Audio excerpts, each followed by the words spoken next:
Welcome back to Tales of History, your gateway to the past where we explore the lives of the most influential figures who shaped our world. Today we embark on a captivating journey through the life of one of history's most brilliant yet controversial leaders, Napoleon Bonaparte. This video is part one of our two-part series on Napoleon, covering his early life, rise to power, and coronation as Emperor of France. Let's dive into this remarkable story. Napoleon Bonaparte was born on August 15, 1769, in Ajaccio, Corsica, a year after France acquired the island from the Republic of Genoa. His birth name was Napoleone di Bonaparte. The Bonaparte family was of minor nobility, but they faced financial struggles. Napoleon's father, Carlo Bonaparte, secured a scholarship for him to attend the prestigious military academy in Brienne-le-Château at the age of 9. Napoleon's early education at Brienne was rigorous, focusing on military training, mathematics, and geography.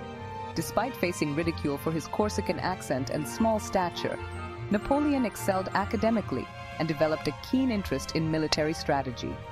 At 15, he was admitted to the École Militaire in Paris, where he completed his studies and became a second lieutenant in the artillery.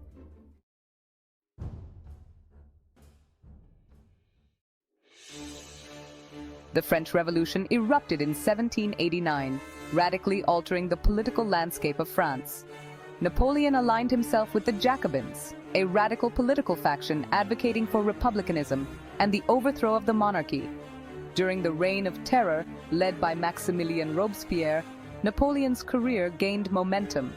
In 1793, he played a crucial role in the recapture of Toulon from royalist forces, which earned him a promotion to brigadier general at just 24 years old.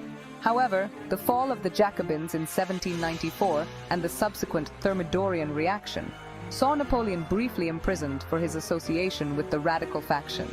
Nonetheless, his strategic prowess and political acumen ensured his swift return to favor. In 1795, the Directory, a 5-member committee, took control of the French government. This period was marked by political instability and economic hardship. Napoleon's moment of opportunity came in October 1795, when he quelled a royalist uprising in Paris with his whiff of grapeshot, cementing his reputation as a decisive and ruthless leader. Napoleon was appointed commander of the Army of Italy in 1796. His Italian campaign was a masterclass in military strategy, leading to a series of stunning victories against the Austrian forces. These successes not only enhanced his military reputation, but also his political clout. By 1797, Napoleon had become a national hero. In 1798, seeking to undermine British interests in the Mediterranean and the Middle East, Napoleon proposed an ambitious expedition to Egypt. His aim was to cut off Britain's trade route to India and establish a French presence in the region. The Directory approved the plan, hoping to keep the ambitious general occupied far from the political intrigues of Paris. Napoleon's fleet set sail in May 1798, and despite a surprise attack by the British Navy, he managed to land his troops in Egypt. The campaign began with a series of victories, including the Battle of the Pyramids, where Napoleon's forces decisively defeated the Mamluk warriors. He established control over Cairo and sought to integrate Egypt into the French Republic by introducing administrative and scientific reforms. The campaign also had a significant scientific component.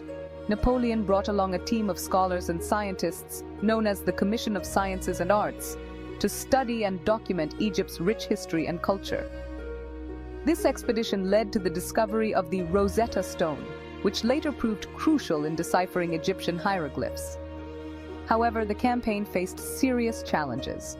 In August 1798, the British Navy, under Admiral Horatio Nelson, dealt a crippling blow to Napoleon's fleet at the Battle of the Nile, effectively trapping the French army in Egypt. Furthermore, local resistance and a harsh climate took a toll on the French forces. Despite these setbacks, Napoleon continued to push forward, launching an ill-fated invasion of Syria in early 1799. After several hard-fought battles, including the Siege of Acre, where his forces were repelled, Napoleon decided to return to France. Leaving his army behind under the command of General Jean-Baptiste Kléber, Napoleon secretly sailed back to France in August 1799. as political turmoil back home presented new opportunities for his ambition. Napoleon's Egyptian campaign was a mixed success. While it failed to establish a lasting French presence in the region, it showcased his military genius and bolstered his reputation. The scientific achievements of the campaign also had a lasting impact, contributing to the field of Egyptology and broadening European knowledge of the ancient world.